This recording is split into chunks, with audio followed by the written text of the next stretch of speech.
Bom dia, meus companheiros, bom dia, minhas companheiras.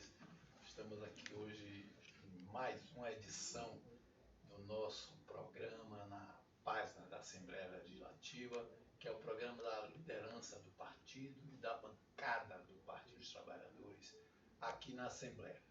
E hoje nós temos aqui o prazer de receber o companheiro Rosenberg Pinto. E Rosenberg Pinto ocupa, nesse momento, uma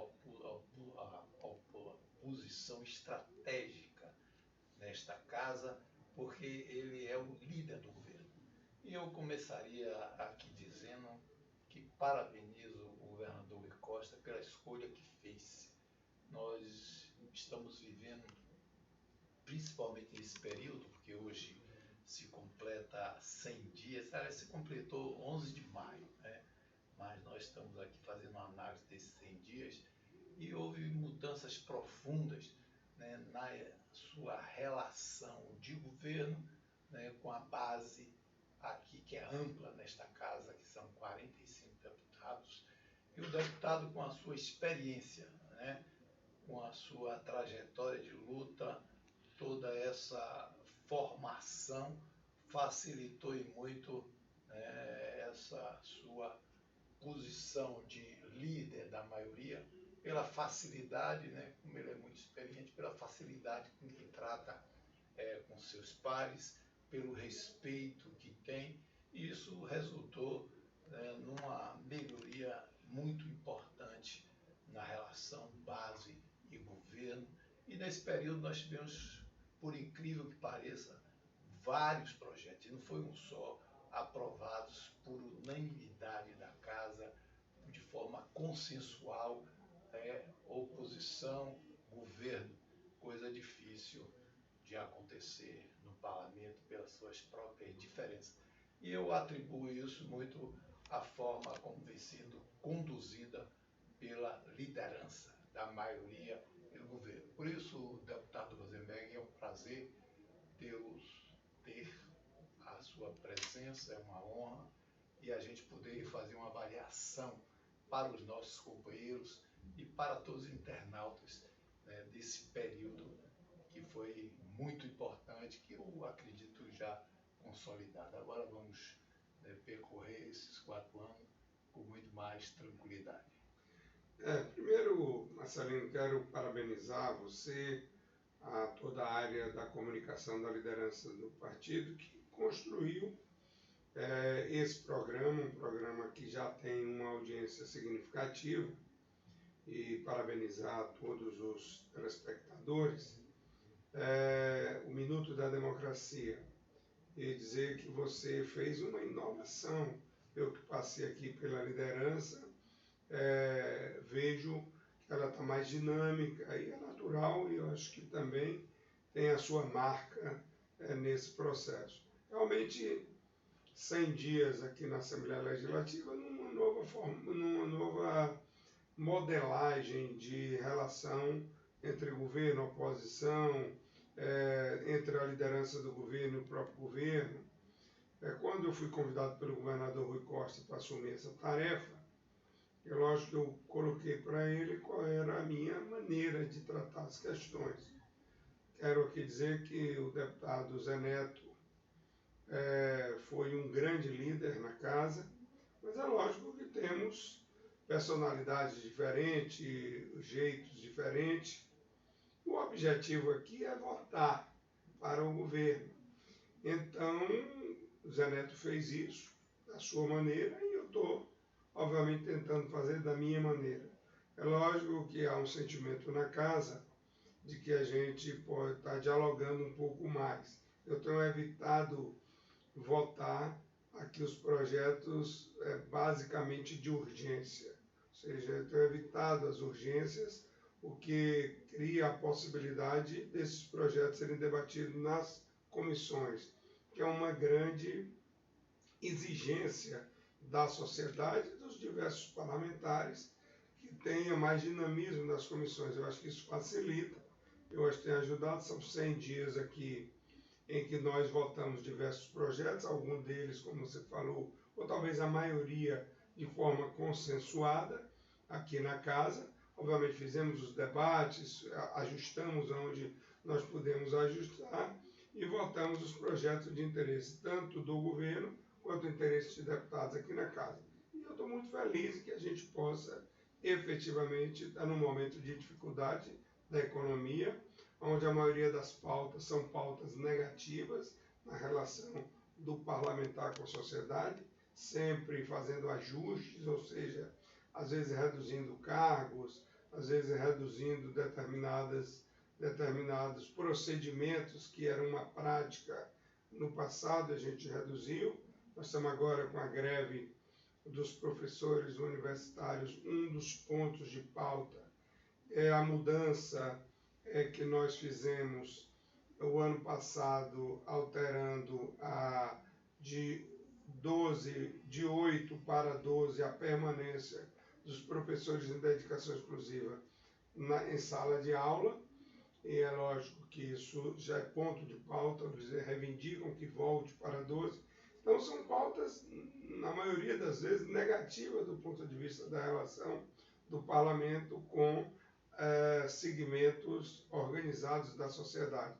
Mas eu acho que a gente tem passado e a sociedade tem enxergado em nós, você como líder da bancada do Partido dos Trabalhadores, eu como líder da bancada de maioria, que nós estamos trabalhando para que as ações sejam eficientes para o Estado da Bahia.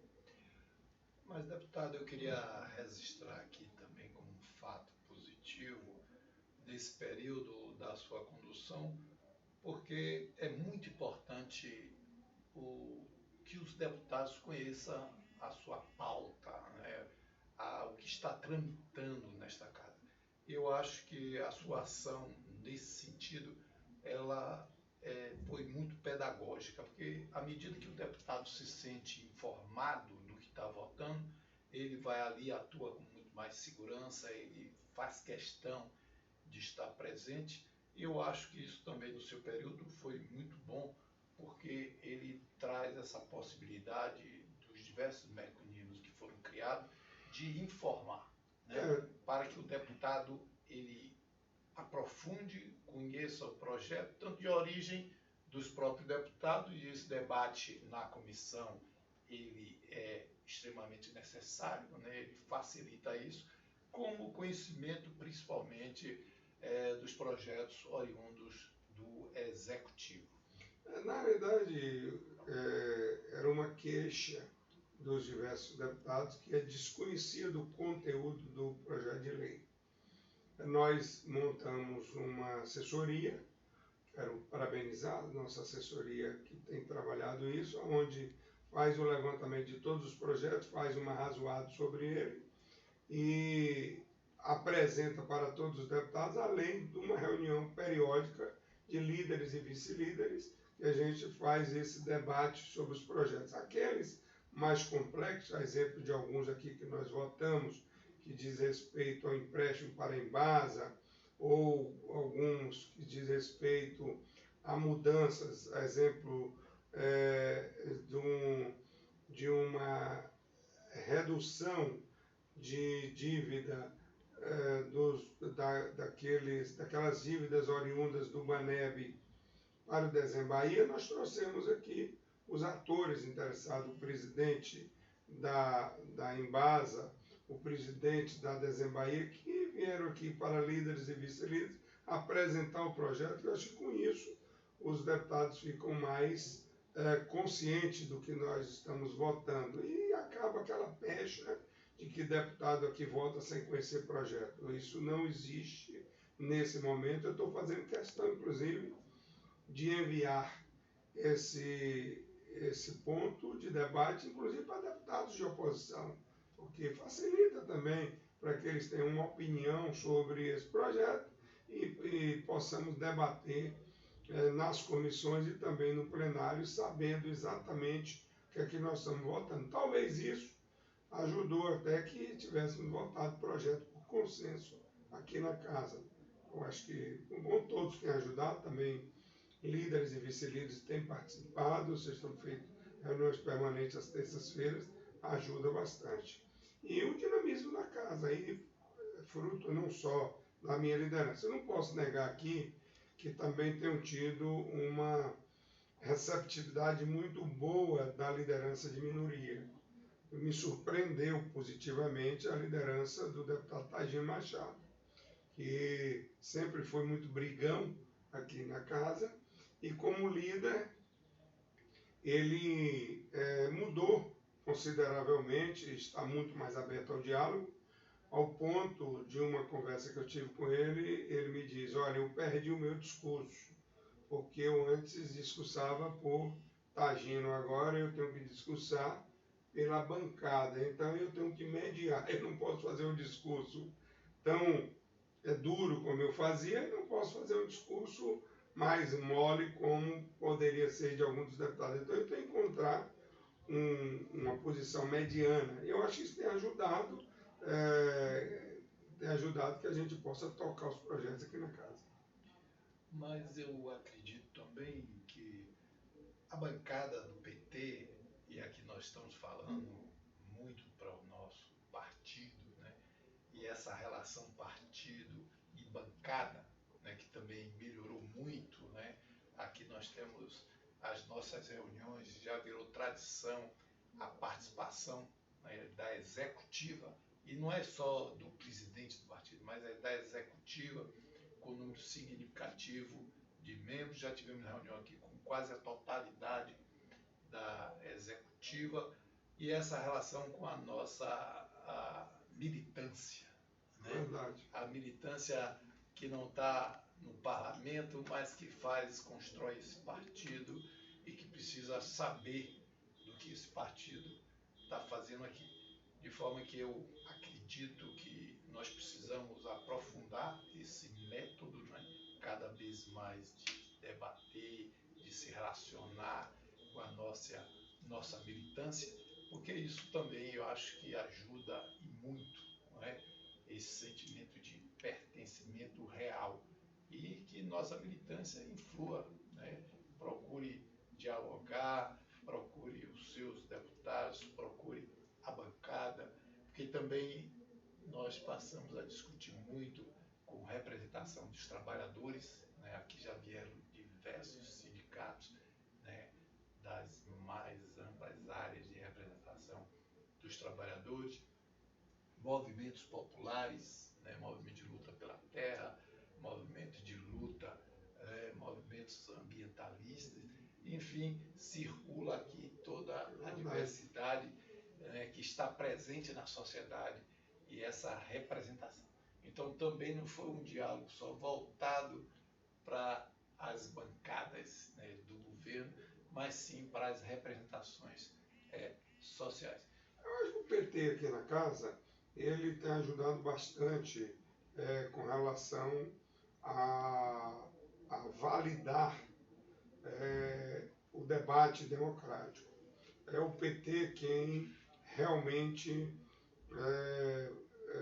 pauta determinadas agendas mais relacionadas aos interesses sociais. Com todo respeito aos outros partidos, mas tem alguns que estão mais próximos da agricultura, o PT está mais próximo da agricultura familiar, tem outros partidos que estão mais próximo do segmento industrial, o PT está mais próximo da pequena e média empresa, ou seja, e nós temos respeitado essa relação. Além do mais, é a bancada do partido, a bancada do partido do governador.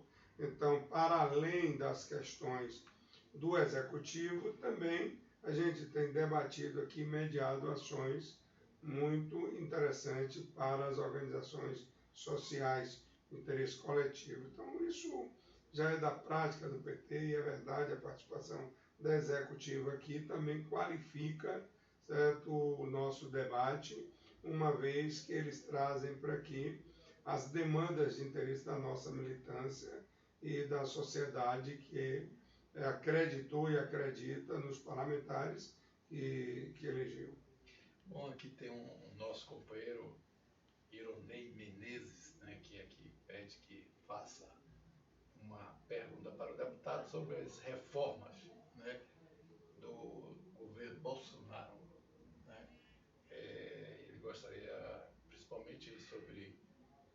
que a reforma, né, a ANRS, tem a Previdência, tem a reforma trabalhista. Olha, eu quero lhe dizer que o governo Bolsonaro surpreendeu a nós para pior, porque eu acreditava que seria um governo muito ruim, mas agora, Marcelino, é uma demonstração tácita e prática de que ela é muito pior do que nós imaginávamos. Primeiro, um governo extremamente desqualificado. Segundo, um presidente que não tem estatura para presidir um país como o Brasil. Enganou bastante a sociedade na captação de votos no período eleitoral. Foi uma eleição muito mais dos seus marqueteiros do que exatamente da sua apresentação de proposição para gerenciar um país dessa dimensão. Lembra que na eleição ele não aparecia nos programas, ele não aparecia publicamente, ou seja, havia a expressão midiática, um trabalho de rede social contratado, uma parte dela fora do país. Então, as pessoas que votaram no Bolsonaro votaram, como diz lá em Tororó, no escuro. Então, quando ele veio às claras, aí eles verificaram agora, estão decepcionados porque votou um maluco. Ele não tem a menor condição de iniciar e concluir uma frase. Ele não conclui uma frase sobre tema algum, mesmo porque ele desconhece. Sempre foi um deputado desqualificado no Congresso Nacional, sem nenhum projeto de relevância para a sociedade, e ainda mais aqui com diversas denúncias de milícias, denúncias de relação com segmentos à margem da política e à margem da sociedade. Montou um governo com raras pessoas com qualificação, independentemente do pensamento, seja o pensamento mais à direita, mais à esquerda, tem pessoas qualificadas para todos os lados, mas ele montou um governo com pessoas extremamente desqualificadas em todas as áreas. Olha o desastre que é esse ministro da Educação. Aí, ou seja, esse é o quadro. Então, das reformas, na realidade, nós estamos na reforma da Previdência. Lógico que todos nós queremos uma reforma da Previdência, mas para melhorar o atendimento à população e, em especial, à população mais pobre. Ele não quer fazer uma reforma da Previdência, ele quer acabar com o que se tem de benefício para a população mais pobre. E aí, na minha opinião, não vai conseguir fazer reforma alguma, porque os deputados também perceberam um discurso de que a reforma da Previdência vai resolver o problema das contas públicas. Não é verdade. Ele não engana mais a ninguém, e nem o Paulo Guedes engana ninguém fazendo isso. Do ponto de vista das outras reformas que ele tem apresentado, ou seja, são reformas em setores que só têm atrapalhado. Por exemplo, do ponto de vista do formato com relação à comunicação. Nós estávamos conversando nesse instante aqui, a unificação que ele faz das redes estatais de televisão, com o objetivo meramente de apresentar uma posição extremamente conservadora para a sociedade, ou seja, na rota contrária, certo, da democracia e de colocar a comunicação com as suas expressões regionais. Quando você tem uma televisão na Bahia, quando você tem uma televisão no Espírito Santo, quando você tem uma televisão no Rio Grande do Sul, que ela é educativa, ela tem que privilegiar as suas visões regionais, porque é assim que funciona. Ou seja, tem algum momento de integração para que você possa integrar o que pensa cada região. Mas 90% de conteúdo dessas instituições, ela deva ser de conteúdo conteúdo regional para prestigiar a produção regional. Ele não vai na linha contrária. Na linha contrária, enquanto nós estamos querendo fazer com que interiorize as coisas, ele está numa rota de concentração. Um governo desse, Ironei, é que não vai dar certo. As suas reformas não resolvem o problema da sociedade. E eu espero que a Bahia possa passar um pouco ilesa. Se vocês verificaram agora, tem uma rota já definida com relação à educação. No primeiro momento, o governo retirou dinheiro da educação das universidades fluminense, da Universidade da Bahia e das universidades, certo? Me parece que no Espírito Santo. Ou seja, com um objetivo concreto. A Bahia com um objetivo concreto de atacar os baianos e as baianas e o nosso projeto Partido dos Trabalhadores. Depois, a pressão foi muito grande, ele ampliou o desastre que ele fez para todas, o que gerou uma manifestação extraordinária da população no Brasil inteiro, porque quer ter uma educação de qualidade do tamanho que o Brasil merece. Bom, e há também uma incapacidade de unificação daqueles que levaram esse projeto às últimas consequências, né? Porque você não tem unidade dos segmentos. Inclusive, na história do Brasil, o que mais me surpreendeu é essa humilhação que o governo Bolsonaro, seus agentes, fazem aos militares, né? Eu acho que isso nunca ocorreu na história do Brasil. Quando ele se dirige a um general e diz que pinta o cabelo, tem uma voz impostada, mas que só fala besteira. Ele se dirigiu a um general com problemas de uma doença, né, que isso acomete qualquer ser humano, e se aproveita para humilhar o seu ideólogo Olavo Carvalho, tem se dedicado sistematicamente. A mim isso me assusta, porque eu nunca vi, né, na história do Brasil se humilhar tanto, né, aqueles que deram suporte. E o apoio dos militares ao governo Bolsonaro é um apoio decisivo.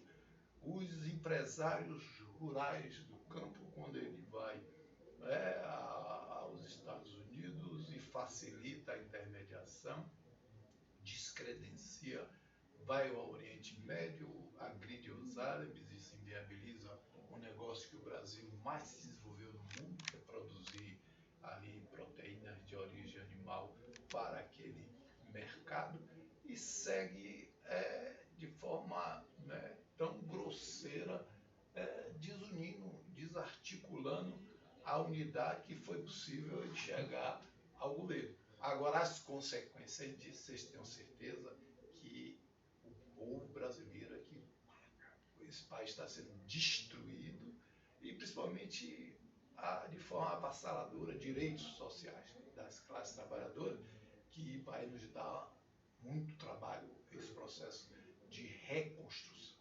Ele tem, na realidade, o objetivo concreto dele é destruir o legado do Partido dos Trabalhadores para a sociedade brasileira. Isso ele tem demonstrado nas suas ações. Verifica que a Universidade do Sul da Bahia, um exemplo, foi aonde ele atuou de uma forma mais dura, cruel, porque obviamente foi uma construção, certo, do governo do Partido dos Trabalhadores. Está fazendo assim em todos os locais. Agora em junho, eles vão acabar com o programa Minha Casa Minha Vida, certo? Sob a alegação de que falta dinheiro, vai acabar o programa Minha Casa Minha Vida. Um programa que deu dignidade à população, as pessoas têm o direito de ter, certo, a sua moradia. E ele vai destruindo, e é verdade, ele vai desunindo a sociedade. Ele vai no afã de desmontar, na tentativa de desqualificar, certo, as ações do nosso projeto político, melhorou muito a vida das pessoas, ele vai destruindo o Brasil. Me lembro quando, no Rio de Janeiro, Brizola foi governador. havia uma posição deliberada em destruir Brizola. E para destruir Brizola, eles destruíram o Rio de Janeiro. Então, me parece que para destruir o legado do Partido dos Trabalhadores, eles querem destruir o Brasil. Ou seja, nós construímos uma relação, a partir do presidente Lula, internacional, que deu a capacidade de melhorar uma rota comercial fora dos Estados Unidos. O interesse dele é voltar a sua relação comercial apenas para os Estados Unidos, porque é uma exigência do seu chefe, porque ele tem chefe. O chefe dele é o presidente dos Estados Unidos. Então, ele tanto dele quanto do Moro, certo? Eles dão satisfação ali. Pode ter certeza, o Trump hoje disse que vai impedir que a China se torne uma grande potência. Eu não tenho dúvida de que o presidente Bolsonaro vai inviabilizar as negociações com a China para atender aos interesses do seu patrão, certo? Que é o presidente dos Estados Unidos. Então, nós estamos falando aqui de um presidente que, apesar da seu descredenciamento para ser presidente do Brasil, mas ele pelo menos sabe ler. E ele lê corretamente o que quer os Estados Unidos do Brasil. Acabar com a relação comercial com os outros países e manter uma relação prioritária de negócio com os Estados Unidos. Ele quer acabar com o petróleo brasileiro. Olha que nas últimas décadas nós passamos a ser um dos maiores produtores de petróleo do mundo e nós mudamos o marco regulatório, que antes era quem encontra o óleo era da empresa. Quando o Lula assumiu, nós mudamos isso. Quem acha o óleo é do Estado brasileiro, e eles agora mudaram novamente, agora é da empresa. Além de que está entregando todos os blocos exploratórios, inclusive a operação do pré-sal. A operação do pré-sal, Marcelino, tem ali, quando eu estava lá, nós avaliávamos que tinha 200 bilhões de barris de petróleo. Hoje já tem certeza que naquela área entre o Espírito Santo e Santa Catarina tem 250 bilhões de barris de petróleo. Para a sociedade entender, nós consumimos de um pouquinho antes da Petrobras para cá, até hoje, vamos aí da década de 40 para cá, então 60 anos, 60 e poucos anos, nós consumimos, de lá até agora, 18 bilhões de barris de petróleo. Olha que a sociedade brasileira consumiu 18 bilhões de barris de petróleo.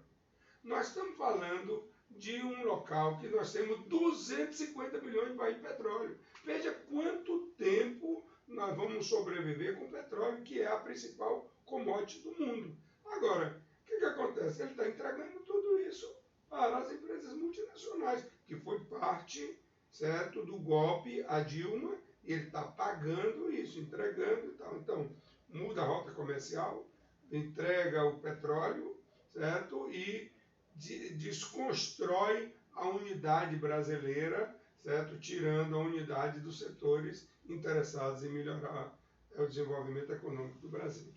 O deputado falou aí das universidades. E a Universidade do Sul da Bahia, e eu vejo com muita alegria esse vigor que é a juventude, né? Que a juventude volta às ruas, todo nas suas dimensões, né? Tanto no Estado, e ali tem um companheiro que se refere às greves, que a gente comenta sobre as greves.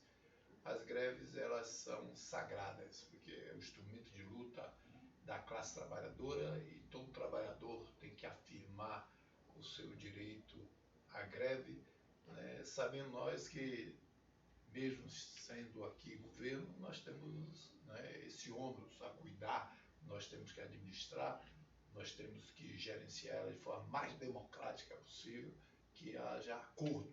E isso nós defendemos. Eu também sou um testemunho que o deputado, como líder do governo, defende isso de forma muito incisiva, que é necessário trazer para as mesas de negociações e discutir os limites de ambas as partes.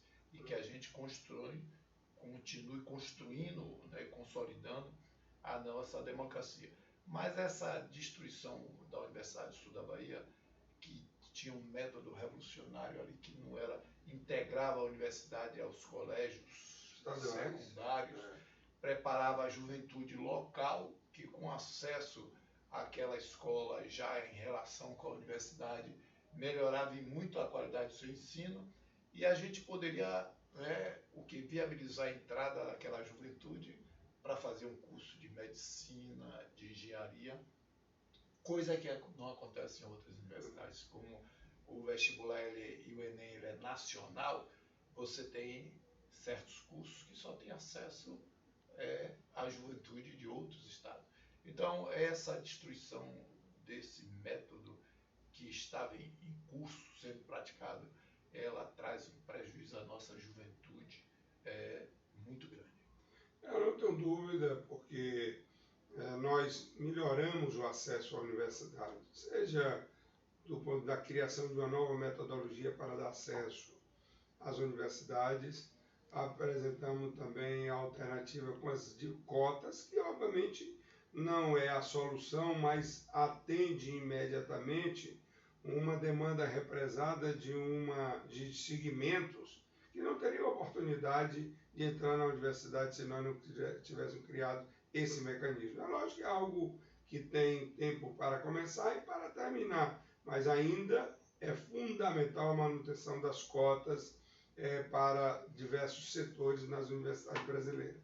Com relação à greve das universidades estaduais, eu não gosto de fugir do assunto, é legítimo a mobilização dos professores, é legítima. Agora, eu tenho conversado e tenho participado, abrimos uma mesa de negociação com o Fórum das Associações dos Docentes, que hoje é presidida pelo professor André Uzeda, acabei de falar com ele há meia hora atrás, ou seja, havia uma demanda, Marcelina, reprimida de conversas, ou seja, não estava tendo diálogo entre professores e o governo, a Secretaria de Educação. Não sei que motivação isso. Então, durante 3 anos que vinha isso represado. Assim que fui procurado aqui, conversei com o governador, e o governador reabriu esse diálogo com os professores. Mantivemos 2 reuniões com os representantes das diversas secretarias envolvidas, e logo depois aconteceu a greve. Eu até esperava que a greve, se tivesse que vir, não fosse logo no momento que nós reabrimos as negociações. Mas entendo como legítima a greve dos professores. Quando o governador apresentou ao Fórum de Retores um investimento de 36 milhões e mais um investimento de 19 milhões para promoções, os 36 para a estrutura física, e reabriu um debate numa mesa permanente de discussões para debater todos os temas que os professores achavam interessantes ou interessados. Mas nós não chegamos a um denominador comum. Aí chegou o final do mês, os professores não receberam os seus salários. Ontem, inclusive, conversei com o reitor da Universidade de Feira de Santana sobre essa questão. Eu tenho dúvidas com relação a isso, porque eu no Polo Petroquímico Camaçari, eu nunca discuti pagamento em greve, ou seja, sempre foi descontado. Ao final da greve, a gente dialogava e tal, como está acontecendo nessa greve aí. Ao final do movimento, o governador já autorizou, ao final, reposição das aulas, reposição dos salários. Então eu espero que a gente chegue, hoje tem uma assembleia da UNEB agora à tarde, eu espero que os professores reflitam eu consegui, junto com a deputada Fabíola, um documento que nós encaminhamos para as ADs, avalizando as propostas e a reabertura da mesa de negociação e inclusive repondo o salário dos professores. Eu espero que os professores dêem uma oportunidade ao governo e a eles mesmos para retomar a mesa de negociação, voltando às aulas, e eu tenho convicção que essa mesa vai ser de grande valia para que a gente possa atender de parte a parte as demandas que o governo tem em relação aos docentes e os docentes em relação ao governo. Então, é natural, eu encaro isso com muita naturalidade e tenho recebido aqui, da mesma maneira que o deputado Marcelino, os docentes, temos conversado. Eu espero que a gente chegue a um bom termo essa semana.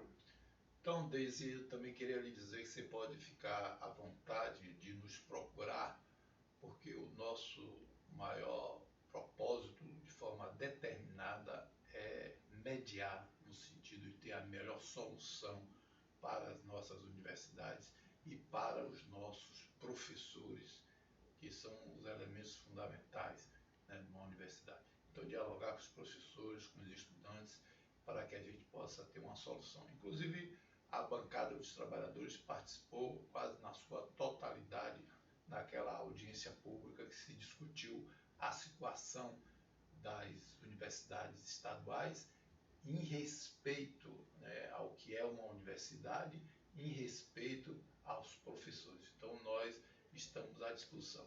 Nosso tempo aqui se esgotou, deputado, de forma muito rápida, né, mas eu queria lhe agradecer e, mais uma vez, parabenizar pela sua atuação, né, durante esse período, né, que gosto muito de falar 100 dias, mas foram períodos com mudanças significativas que vieram no sentido de melhorar e muito a atuação, né, não só da bancada do governo, mas tendo na bancada do Partido dos Trabalhadores ali um núcleo extremamente qualificado que valorizou muito essa atuação.